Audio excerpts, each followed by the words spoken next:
Sherlock, the most powerful search engine in a personal computer, and it helps you find all of your documents on your local system, inside all of the content, and on your own network, and across the entire World Wide Web. And we hope it's something that every user will value and find of tremendous power. Now, for the next demonstration, I'd like to move over to another Macintosh and a PC next to it. Now, what we're going to show here, yes, you can boo for a minute if you want, that's okay. But you know what? It is a multi-platform world, and we need to work together. And we think that's fair, and we're working very hard on that at Apple. Yeah. But while we work together, it's also nice to beat them every now and then.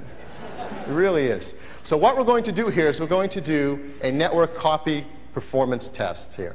I have on your left, and on my left up here, a Power Macintosh G3 running the beta of Allegro that you've just seen. And it is sitting on a dedicated 100 megabit Ethernet network, which is something we'd all like to have, right? Your own dedicated network. And what's sitting behind it is another G3 Macintosh, the exact same kind of unit, running AppleShare IP6 as its dedicated file server.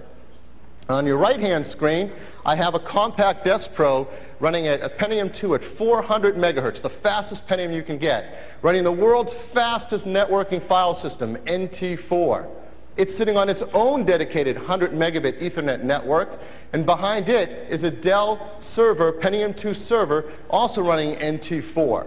Now, we've made sure the specs are exactly the equal on these machines, same memory, same partitions, so it's really a very equal test. And all we're going to do is the simplest of actions, copying a file. Steve, if you could give me a hand with this.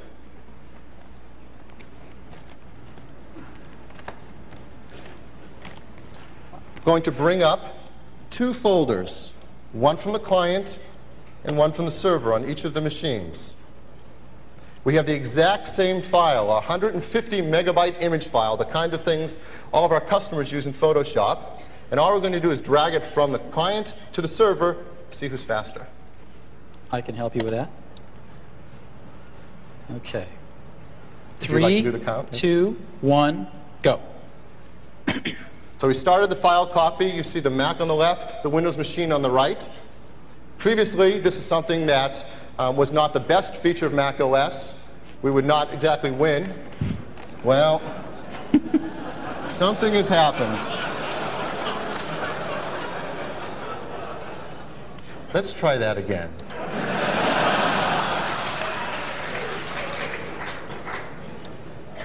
Let's delete the file.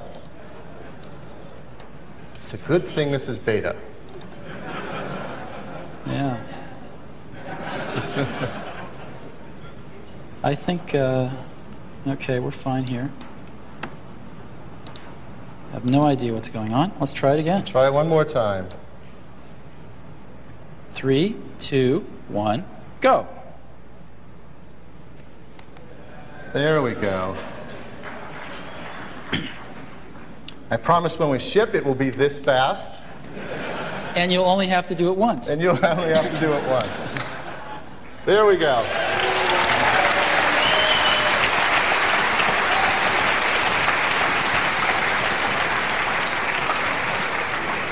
What customers will find when they purchase Allegro that the performance of network copy is improved 3x, making it now 50% faster than Windows NT. And in this demo, we're actually using over 80 megabytes per second, a megabit per second of the Ethernet network, the theoretical maximum.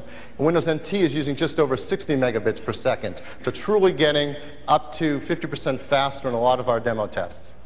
Steve, thank you. Thank you, Phil.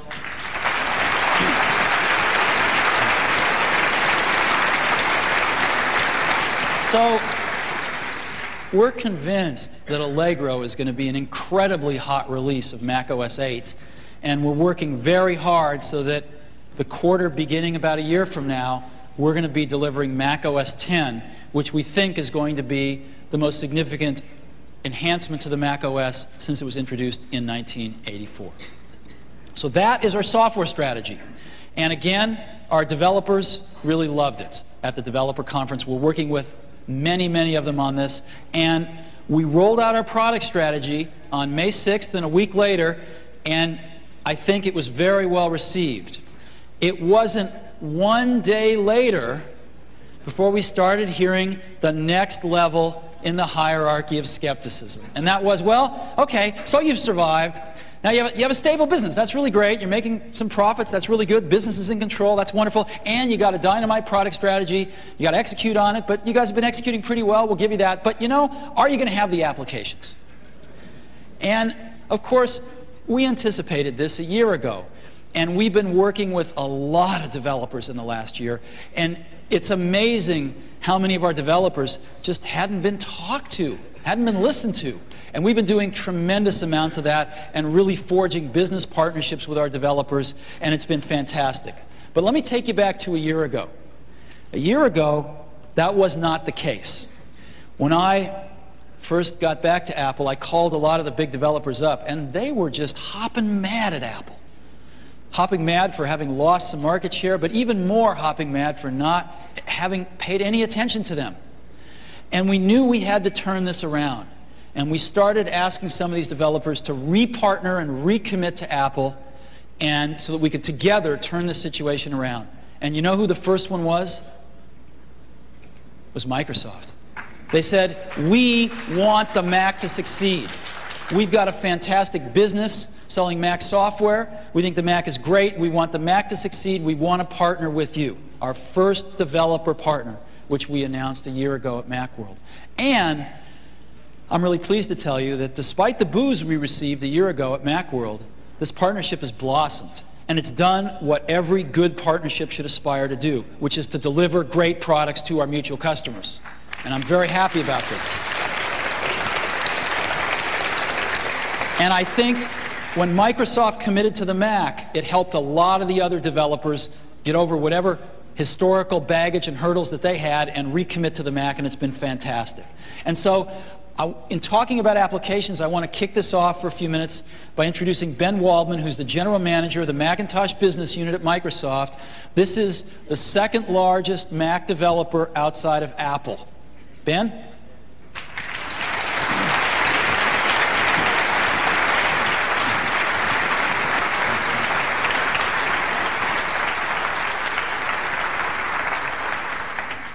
I have to tell you, it's really exciting to be able to come to Macworld and be from Microsoft and actually get some applause.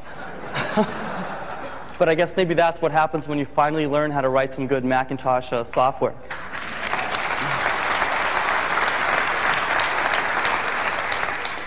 It was about a year ago at Macworld in Boston where Steve Jobs first announced a new partnership between Apple and Microsoft. And people were stunned. Actually, more than that, a lot of people booed. And to tell you the truth, I think if I had been using Word 6 as long as some of those people, I would have booed too. But the thing is, we really meant it. And so for the past year, Apple and Microsoft have been working very closely together to bring out products like Microsoft Office 98 and Microsoft Internet Explorer 4.0, products that are not ports of Windows applications, but products built for the Macintosh from the ground up, based on feedback from our Macintosh customers, and this is my favorite part, products which have many innovations available first on the Macintosh and only in the Macintosh versions of our software.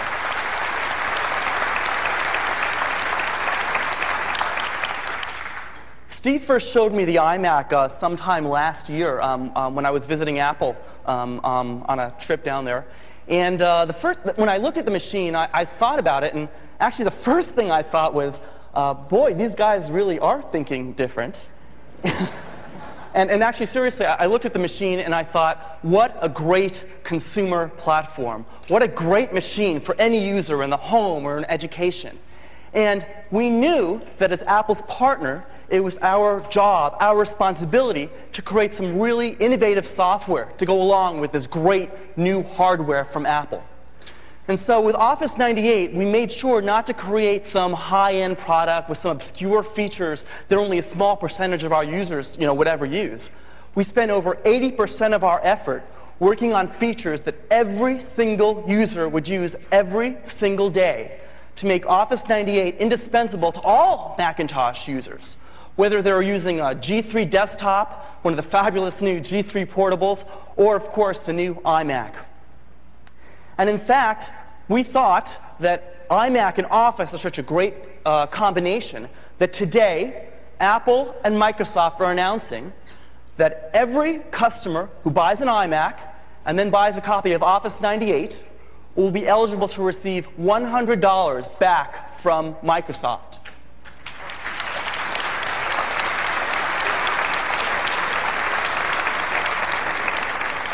Or for our education customers, actually, a free copy of Microsoft Encarta or Microsoft Bookshelf. Great, love those products too. And actually, this is another first for us. This promotion is actually first on the Macintosh and only on the Macintosh from Microsoft. Of course, the I in iMac stands for Internet.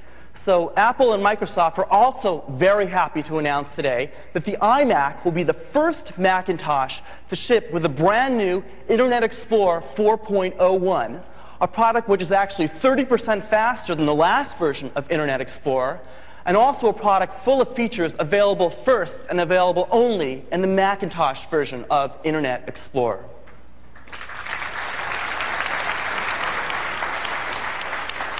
To tell you the truth, being the I in iMac is really a big honor for us. But more than that, it's also a big responsibility. And it's one that we take very, very seriously. When we look at what's been going on with browsers in the past few years, we've seen so many people talk about this technology or that technology. Does the browser support this acronym or that acronym? And one thing we never really heard much about was users, was about customers. And at Microsoft, we think that with Internet Explorer, the most important thing we can do is understand what sort of tasks people are trying to accomplish on the Internet, and what sort of problems they have accomplishing those tasks, and to create products which help the users solve their real problems, more than just have some technology bullet points on some list. And that's exactly what our design goals have been with Internet Explorer 4.0. And I thought I'd want to show you some of those features today. We found that a lot of people spend a lot of time just typing in URLs in the browser, spending time typing things on the keyboard. And we thought, you know, these Macintoshes have a great PowerPC processor in them. They have a G3 processor in them, and maybe we could do a little bit better. So if we go in the browser and we start typing a URL, if we type www.a, we're automatically going to guess that you want to go to Apple's website, because that's the website that you visited most recently that starts with www.a. We thought maybe we could guess and save you some typing time. Sometimes we'll guess wrong. We make mistakes at Microsoft, yeah. And so when we do that, you can actually click on the pop-up menu to the left of the address bar, and we'll actually show you all the websites that you visited which start with www.a. And that's a feature available first and available only in the Macintosh version of Internet Explorer, that pop-up menu. Another area where we thought we could do a lot better was searching on the Internet.